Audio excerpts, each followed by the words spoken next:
People can actually play a really important role in growing our faith. Think about it. Whenever we hear about someone's journey towards growing their faith, we usually hear them talk about a relationship. And I don't just mean their relationship with God, I mean their relationship with other people. Maybe it's been true for you too. If you consider yourself a follower of Jesus, maybe you'd say it was a parent or a grandparent or a sibling or a teacher who told you about Jesus for the very first time. Maybe you had a friend who invited you to church. Maybe you had a small group leader who really helped you figure out what you believe. Or maybe someone you don't even really know that well has influenced your faith. Someone on Instagram, or a celebrity you love, an athlete that you follow, or a person that you discovered on TikTok. Maybe their story helped you connect some of the dots in your own faith. No matter what it looks like, for you, the chances are good that you're sitting here right now in this room because of at least one other person in your life. Someone who invited you or included you or inspired you, someone who has encouraged you or made a difference in your life. If that's true for you, here's what I want you to know about that. It's how God planned it. God designed human beings to be in relationship with other people, in families, in friendships, on teams, in small groups. God made us to live and grow and develop our faith alongside each other, to influence each other's lives, faiths, in a positive way.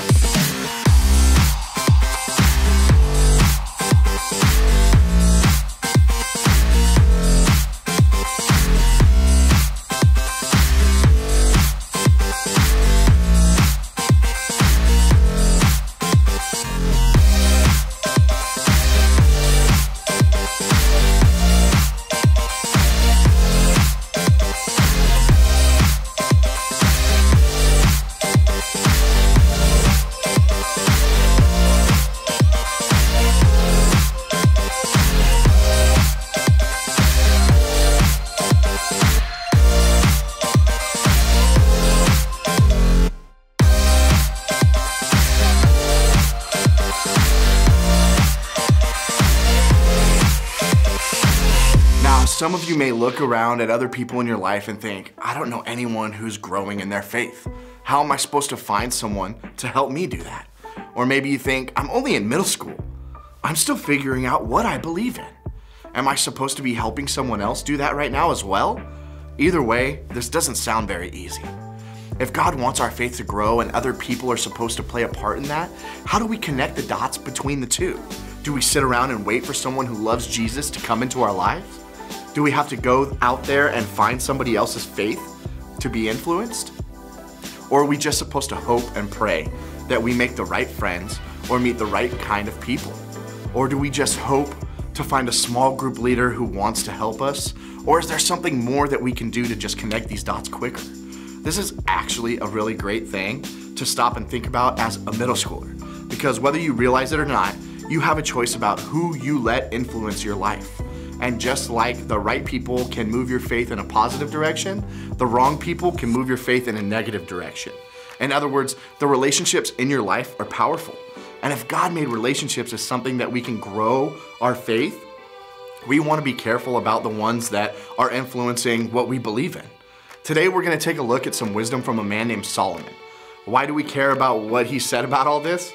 Well, we care for a couple of reasons. One, Solomon was a king, which is pretty cool if you ask me. Second reason is he's known to be the wisest man who ever lived. Thousands of years ago when he lived and ruled, Solomon was known for giving really good, wise, and solid advice. A lot of it's recorded in the Bible, and that's actually where we're going to find some of his advice on relationships today. Let's go ahead and take a look.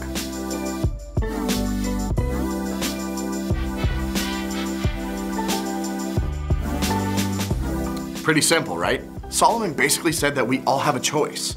We can be the kind of person who hangs with the wise, or we can be the kind of person who spends time with fools. Now, these words are important here. A wise person isn't someone who is super smart or knows a bunch of random facts. A wise person is someone who makes good and healthy decisions. A fool is just the opposite. They're someone who doesn't always use the best judgment for decisions, and they make decisions that aren't so great. And well, we get to choose which one we want to spend our time with, which one we want to be. Honestly, I want to be wise. I think most of you probably do too. So what do we do to become wise? Well, as Solomon put it, we have to walk with the wise. We have to spend time with people who are making good, healthy choices, the kind of people who will influence and encourage us to do the same. We have to spend time with the kind of people who will help make us better. Because if we don't, well, then we risk letting our lives be influenced by fools. This whole thing meant so much to Solomon that he actually put it another way later on in the Proverbs. And here's what he said.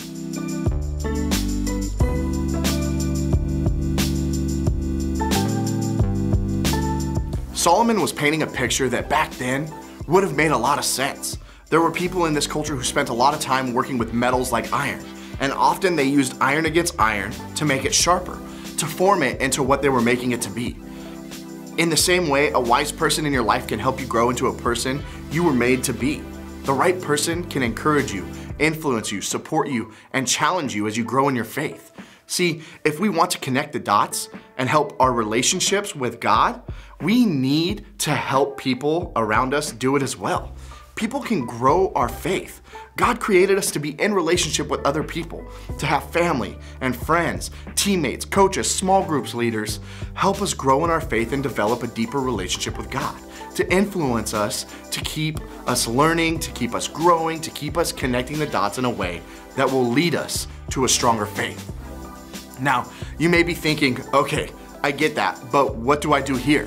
How can I make sure that the right people actually are influencing my life in the right way? Well, I think that you can start by doing these 3 things. First, identify the people that you're already spending time with. Who are the friends that you hang out with the most?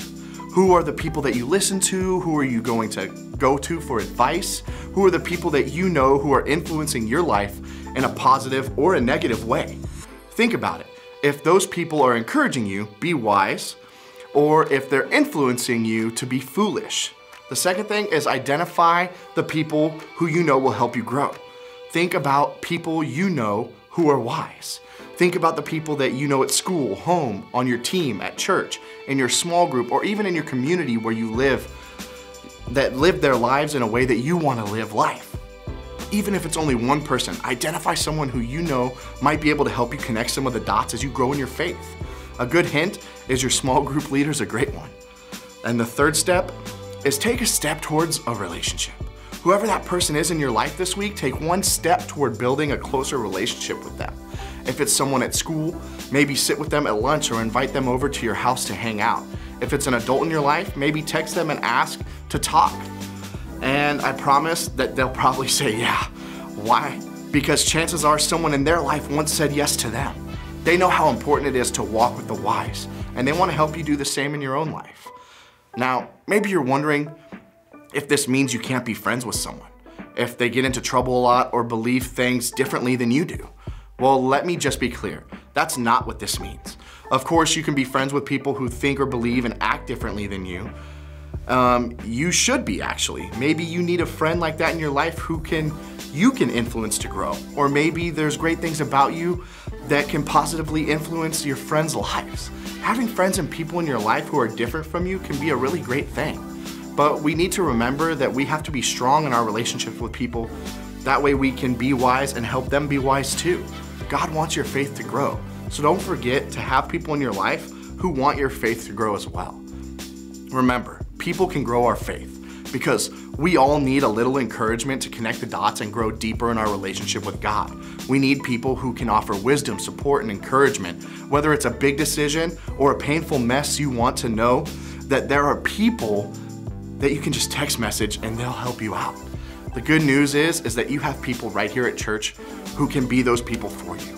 And of course, your leaders and your landing leaders are wise people that you might need in your corner to help you explore this whole faith thing. Right now, I'd love for all of you to make it for Thursday night this week and try to connect with some people who are positive influences in your life because they care so much about you. So I hope that you'll start sharing with people this week.